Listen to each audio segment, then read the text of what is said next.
संसार धन्य पुण्यरूप कैचा झाला संसार, देवा आणि भक्त तुझा नाही विचार। पण त्याचं निमित्त माध्यम एकच, नामस्मरण।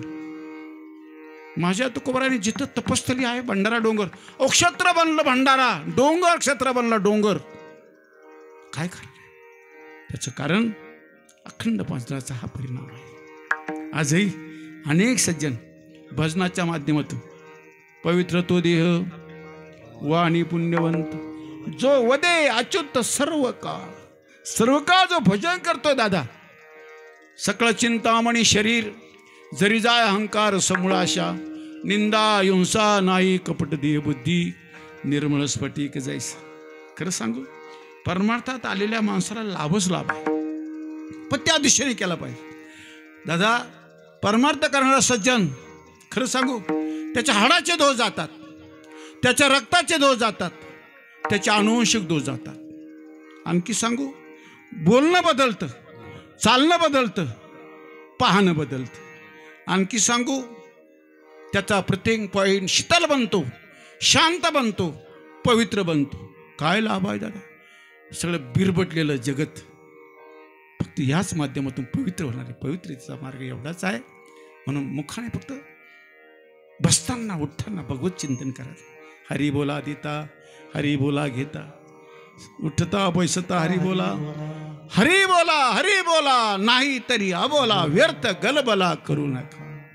कथा कीर्तन चांगलं ऐकत चला।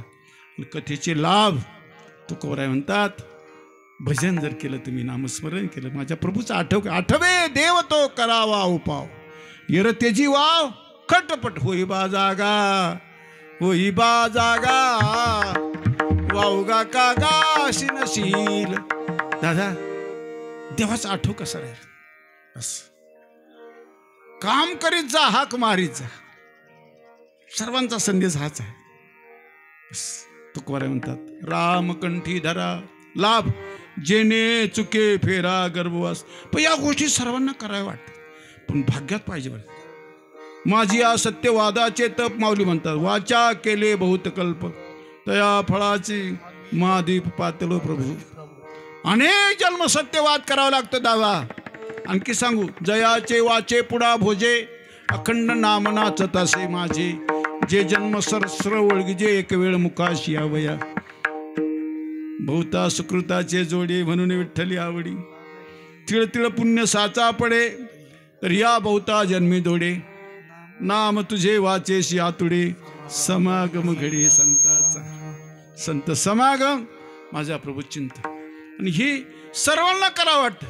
या दुःखातून भयातून मुक्ती होण्याकरता साधू संतांच्या वचनावर विश्वास करून